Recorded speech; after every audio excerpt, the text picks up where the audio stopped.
2022년 가을 장로들과 책임 형제들을 위한 국제훈련 메시지 7번에 왔습니다. 메시지 7번의 제목은 하늘의 아버지의 사랑 안에서 온전하게 됨으로 그분께서 온전하신 것 같이 우리도 온전하게 됨입니다. 우리가 메시지 7번에 있는 참된 부담 안으로 들어가기 위해서는 먼저 고린도전서 13장 4절부터 7절까지에 있는 이 신성한 사랑만이 가지고 있는 특징 15가지를 먼저 우리가 알아야 합니다. 고린도전서 13장 4절은 사랑은 오래 참고 사랑은 친절하고 시기하지 않으며 사랑은 자기를 뽐내지 않고 교만하지 않습니다. 5절에서 계속 사랑은 무례히 행동하지 않고 자신의 유익을 구하지 않으며 사랑은 성내지 않고 남의 잘못을 마음에 두지 않습니다. 6절에서 사랑은 불의를 기뻐하지 않고 진리와 함께 기뻐합니다. 사랑은 모든 것을 덮어주며 모든 것을 믿으며 모든 것을 바라며 모든 것을 견딘다라고 7절에서 말하고 있죠. 우리는 이 부분에서 이 사랑이 바로 신성한 사랑이라는 것입니다. 우리에게 이러한 신성한 사랑이 없다면 여기서 말하는 15가지 항목을 우리가 적용할 수 있는, 이룰 수 있는 것이 하나도 없다는 것입니다. 또한 메시지 7번에 참된 부담 안으로 들어가기 위해서는 두 번째 마태복음 5장 17절부터 우리가 48절까지를 꼭 읽어보아야 하고 여기에 있는 천국 백성의 삶이 무엇인가를 우리가 알 필요가 있습니다. 우리 가장 중요한 구절만 몇 구절 보도록 하겠습니다. 마태복음 5장 21절에서 살인하지 마라. 누구든지 살인하면 심판을 받게 될 것이라고 옛날 사람들에게 말씀하셨다는 것을 여러분이 들었습니다. 22절에서 그러나 나는 여러분에게 말합니다. 형제에게 화내는 사람마다 심판을 받게 되고 누구든지 형제에게 락하라고 하면 공회의 심판을 받게 되면 모래라고 하면 겟나 불에 들어가게 될 것입니다. 그렇죠? 이 신약에서 법은 훨씬 더 구약의 율법을 뛰어난 이런 생명의 요구를 하는 것을 볼 수 있습니다. 5장 27절에서 간음하지 말라는 말을 여러분이 들었습니다. 5장 28절에서 그러나 나는 여러분에게 말합니다. 음욕을 품고 여자를 보는 사람마다 이미 마음속으로 간음한 것입니다. 구약에서는 다만 간음하지 않는 율법을 지키면 되었지만 신약에서의 이 천국 백성의 이런 요구는 음욕을 우리가 생각 안에서 품었다면 이미 마음속으로 간음한 것인 것을 우리에게 말해주고 있습니다. 그리고 마태복음 5장 43절에서 너의 이웃을 사랑하고 너의 원수를 미워하여라는 말을 여러분이 들었습니다. 54절에서 그러나 나는 여러분에게 말합니다. 여러분의 원수를 사랑하고 여러분을 박해하는 사람을 위해 기도하십시오. 라고 더 높은 이런 요구를 볼 수 있죠. 그러면서 결론적으로 마태복음 5장 48절은 이렇게 말하고 있습니다. 그러므로 여러분의 하늘의 아버지께서 온전하신 것 같이 여러분도 온전하게 되십시오. 우리가 이 단락, 이 절들을 볼 때 믿는 이들에 대한 하나님의 요구의 선포를 알려줄 뿐만이 아니라 믿는 이들이 아버지의 생명을 소유함으로 신성한 사랑으로 사람들을 사랑할 수 있고 심지어 온전하게 될 수 있다는 것을 계시해 주고 있습니다. 왕국의 새 율법의 요구는 옛 시대 구약시대의 율법의 요구보다 훨씬 더 높습니다. 이 더 높은 요구들은 우리 사람의 타고난 생명으로는 결코 이룰 수가 없고 오직 아버지의 신성한 생명으로만 이룰 수 있습니다. 이 왕국 백성, 천국 백성은 누구입니까? 바로 신약의 거듭난 믿는 이들이요, 바로 우리입니다. 하나님 아버지의 자녀들인 우리에게 신성한 생명과 신성한 본성이 있기 때문에 우리들은 하늘에 계신 아버지께서 온전하신 것 같이 온전하게 될 수 있습니다. 천국의 요구는 가장 높으며 아버지의 신성한 생명은 그 높은 요구를 충족하는 가장 높은 공급이라는 것을 잊지 마십시오.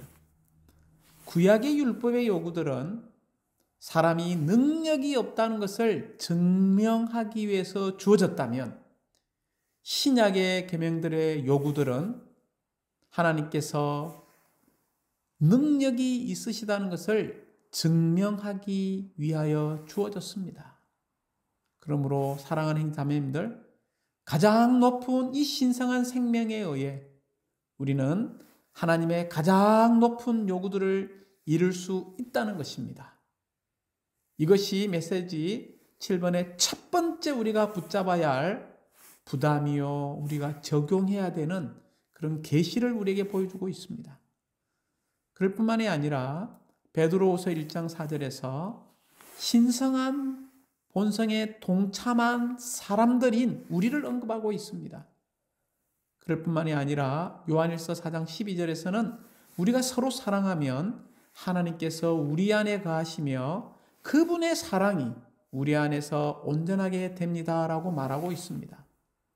우리가 이미 이러한 신성한 생명과 신성한 본성에 동참할 수 있는 그런 위치에 놓여졌지만 우리는 끊임없이 지속적으로 이 신성한 생명과 신성한 본성을 누림으로써 우리가 온전케 될 수 있다는 것입니다. 우리가 믿었을 때 신성한 생명을 받아들였죠. 받아들였지만 이 신성한 본성은 우리가 계속 끊임없이 지속적으로 누려야 한다는 것입니다. 이 누림은 절대적으로 하나님의 풍성한 은혜를 필요로 합니다. 우리가 신성한 본성을 누리면 누릴수록 더욱더 우리는 하나님의 이러한 미덕들을 갖게 되고 더욱더 하나님의 영광 안으로 들어가게 될 것입니다. 하나님의 충분한 은혜는 우리가 그분의 본성을 누릴 수 있도록 날마다 우리 안에서 작용할 것입니다. 그러므로 하나님의 자녀가 된 신성한 생명과 신성한 본성을 가지고 있는 우리들은 모두 순간순간 이렇게 선포할 필요가 있습니다. 나는 하늘에 계신 나의 아버지의 생명을 내 안에 가지고 있다. 나는 지금 내 영 안에서 이 신성한 생명에 의해 살고 있으며 이 영을 따라 행하고 있다. 오늘날 우리의 참된 필요는 무엇입니까? 우리의 참된 필요는 우리의 영 안으로 돌이키는 것입니다. 왜냐하면 이 신성한 생명이 우리의 영과 연합되었기 때문입니다. 우리의 영 안으로 순간순간 돌이켜서 우리의 영 안에서 살고 행하는 것입니다. 이렇게 할 때마다 우리는 아버지의 생명과 본성에 의해서 살게 되고 그 결과 우리는 자연스럽게 율법의 어려운 요구들을 이루게 될 것입니다. 다시 한번 강조합니다. 그 영 안에서 살고 행할 때에 자연히 하늘에 계신 우리 아버지께서 온전하신 것 같이 온전하게 될 것입니다. 메시지 7번은 로마 숫자가 3번까지 있습니다.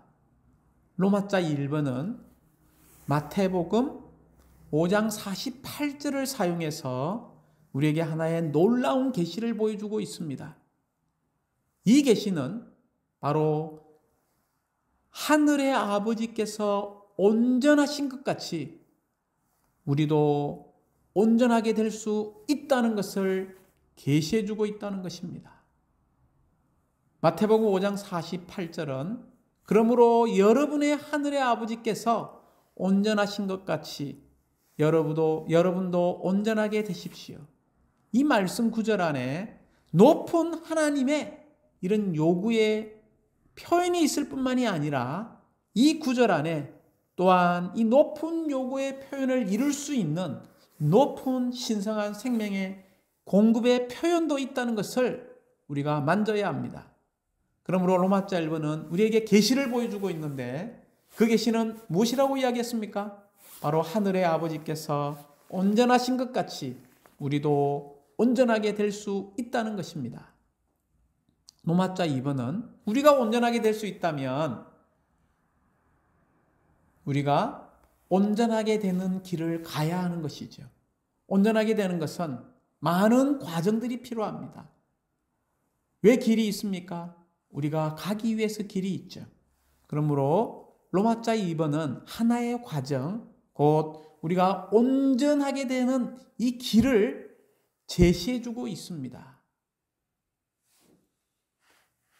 로마자 3번은 우리가 온전하게 되었다면 하나의 목표에 도달하게 되는데 그 목표는 다른 것이 아니라 그리스도의 몸을 산출하고 조성하고 건축해서 새 예루살렘을 완결한다는 것입니다.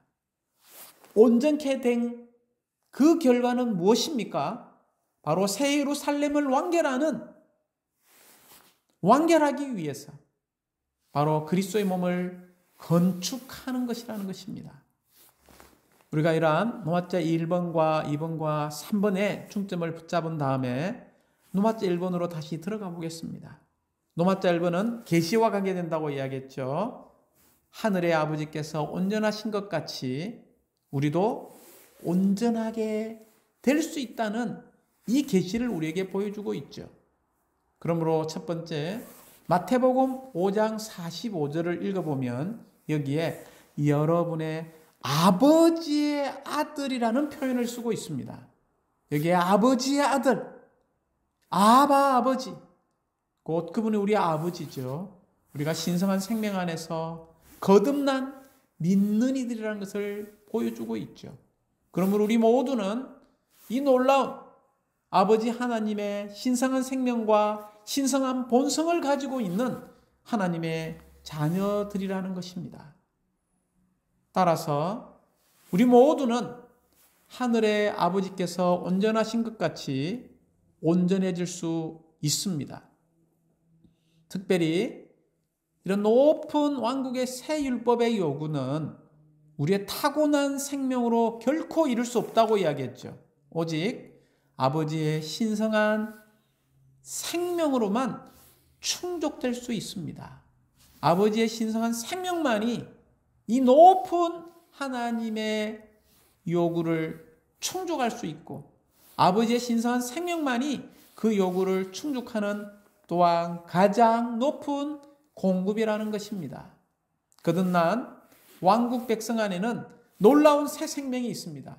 그 새 생명은 다른 것이 아니라 바로 신성한 생명의 표현인 하나님 자신이라고 말할 수 있습니다. 오직 이 하나님의 생명에 의해 삶으로 이 하나님의 생명이 오늘날 어디에 있습니까? 바로 우리의 연합된 영 안에 있기 때문에 연합된 영에 의해 살 때에 우리는 이 놀라운 하나님의 율법의 어려운 요구를 이룰 수 있습니다. 그러므로 왕국 백성은 하나님의 본질의 본성인 이 사랑 안에서 온전케 될 수 있죠. 특별히 유기적인 연결 안에서 우리 모두는 베드로후서 1장 4절에 있는 것처럼 하나님의 신성한 본성에 동참하는 사람들이 이미 되었습니다. 신성한 본성에 동참한다는 참된 의미는 매일 우리가 하나님의 어떠하심을 누리는 것이죠. 우리가 하나님의 어떠하심, 하나님의 존재를 더 누리면 누릴수록 우리는 하나님의 미덕을 더 많이 갖게 되고 더 많이 우리가 하나님의 영광 안으로 이끌리게 될 것입니다.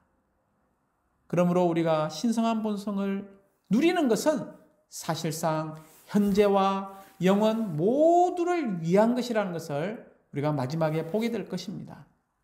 특별히 노마자 1번에서 우리가 이 온전하게 되는 것, 이것의 참된 의미를 볼 뿐만이 아니라 바로 두 이런 구약의 인물의 예를 통해서 우리에게 분명하게 계시해 주고 있습니다. 당연히 온전하게 된다는 것은 하나님께서 우리에게 더해지시는 것입니다. 우리가 창세기 17장에 이 아브라함의 예를 통해서 볼 수 있죠. 우리가 생명과 본성에서 하나님이 된다는 뜻이 바로 하나님께서 우리 안에 더해지신다는 뜻과 같은 것입니다. 17장 1절에 보면 나는 모든 것을 충족해 주는 하나님이라고 말하고 있습니다. 그리고 계속 너는 내 앞에서 행하며 온전하게 되어라고 말하고 있습니다. 이게 세 가지 충점이 있죠. 첫 번째, 모든 것을 충족해 주는 하나님은 다른 것이 아니라 하나님 자신의 신성한 존재의 풍성을 공급하는 것을 말하고 있습니다. 하나님 앞에서 행한다는 것은요, 바로 하나님의 임재 안에서 행하고 끊임없이 이 하나님의 높은 공급을 누리는 것입니다. 그 결과 우리는 온전하게 되죠. 온전하게 된다는 것은 우리의 모든 생활과 일에서 우리 자신의 육체의 힘을 의지하지 않고 오직 하나님 한 분만을 신뢰하는 것을 말하고 있습니다. 그러므로 두 번째 인물의 사례는 바로 모세죠. 이 모세가 율법을 받기 전에, 사실 하나님이 이 율법을 주시기 전에 하나님 자신을 모세에게 계속해서 주입하는 시간을 가졌다는 것입니다. 우리는 출애굽기 24장 16절부터 18절에서 이것을 볼 수 있죠. 동일하게 하나님은 우리에게 주입하심으로써 우리에게 주신 그 계명들을 이루고 계십니다. 하나님께서 우리 안으로 들어오셔서 계속해서 주입하셔서 그분께서 하시고자 하는 모든 것을 하십니다. 그러므로 신약의 계명의 요구들은 우리 안에서 하나님께서 능력으로 이루신다는 것을 우리에게 보여주고 있습니다. 우리가 이런 놀라운 하늘의 아버지께서 온전하신 것 같이 우리도 온전하게 되는 이 계시를 보았을 뿐만이 아니라 우리는 하늘의 아버지의 사랑 안에서 온전하게 됨으로써 그분께서 온전하신 것 같이 온전하게 되는 이러한 과정을 통과해야 하고 그러한 길을 가야 하는데, 우리가 온전하게 되기 원한다면 세 가지를 기억해야 합니다. 첫 번째, 우리는 하나님의 말씀을 지켜야 합니다. 지킨다는 것은 이 말씀이 우리 안에 살아있고 적용되어진 말씀이 되어야 한다는 것입니다.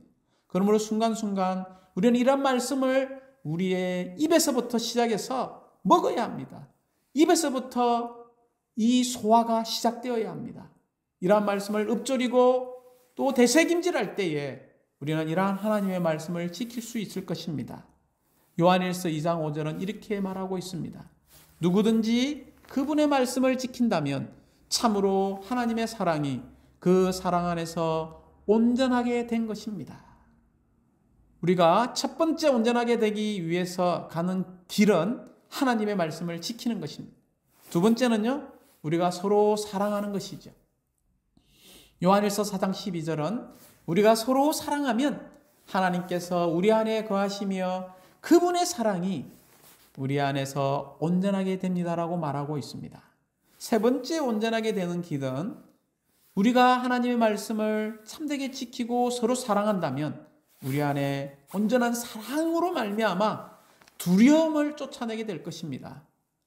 요한일서 4장 17절부터 18절은 이렇게 말하고 있습니다. 이것으로서 사랑이 우리에게서 온전해집니다. 그래서 우리가 심판날에 담대함을 갖게 됩니다. 왜냐하면 그분의 존재 그대로 우리도 이 세상에서 그렇게 존재하기 때문입니다. 사랑에는 두려움이 없으며 온전한 사랑은 도리어 두려움을 쫓아냅니다. 왜냐하면 두려움은 형벌을 포함하고 있기 때문입니다. 두려워하는 사람은 사랑 안에서 온전해지지 못한 것입니다. 할렐루야! 우리가 하나님의 말씀을 지키고 이 말씀에 따라서 우리가 서로 사랑하면서 하나님께서 우리 안에 거하심으로 말미암아 우리를 온전하게 하는 이 사랑을 우리 안에 더 조성한다면 이 온전한 사랑으로 말미암아 모든 두려움을 다 쫓아낼 것입니다. 우리가 온전케 되었다면 그 결과는 무엇입니까? 바로 그리스도의 몸을 산출하고 새 예루살렘을 완결한다는 것입니다. 그러므로 첫 번째, 이 삼위일 하나님께서 근원이신 기원이신 아버지, 아들 하나님의 요소, 교통이신 이 영 하나님을 통해 이 삼위일 하나님의 분배되신 결과가 바로 온전하게 되는 것입니다. 우리가 삼위일 하나님의 분배를 받아들이면 받아들일수록 우리는 이 삼위일 하나님의 분배를 누림으로써 자연스럽게 온전하게 될 것입니다. 우리가 삼위일 하나님의 분배를 누리면 누릴수록 우리는 이 온전케 된 것의 목적에 이르게 되는데 바로 그리스도의 유기적인 몸을 건축하게 될 것입니다. 하나님은 온전하시죠. 그렇지만 우리 안에서 또 하나님께서 온전하게 되셔야 합니다. 하나님의 사랑이 우리 안에서 온전하게 될 필요가 있습니다. 그러므로 그리스도인의 온전함은 다만 우리의 영적인 전람을 위해서 있는 것이 아니라 무엇을 위해 있습니까? 바로 그 목표는 그리스도의 몸을 건축하기 위해서 우리가 온전케 되어가고 있습니다. 사랑하는 자매님들, 우리가 이 신성한 본성을 극도로 누릴 때 그 사랑이 그 완결이 될 것입니다. 그때 우리는 사랑의 존재가 될 것입니다. 새 예루살렘은 사랑의 존재들로 가득한 성이고 영원한 사랑이 있는 성입니다. 그러므로 이러한 신성한 사랑인 신성한 본성의 궁극적인 이 발전이 계속 이루어져야 하죠. 베드로후서 1장 4절에 있는 것처럼 믿는 이들인 우리는 이미 이러한 신성한 본성을 지닌 신성한 생명을 받았습니다. 이 신성한 본성은 우리가 누리는 하나님 자신이죠. 우리가 이 신성한 본성을 극도로 누릴 때 그 사랑이 그 완결이라는 것을 잊지 마십시오. 그때 우리가 사랑의 존재가 된다는 것을 잊지 마십시오. 결국 우리는 신성한 이 사랑은 분별하고 적시어서 완전하고 거룩하고 이런 완전히 우리가 금인 한 백성이 되게 할 것입니다. 우리는 순금의 성인 새 예루살렘으로 완결되어 하나님의 영원한 경륜을 성취하게 될 것입니다.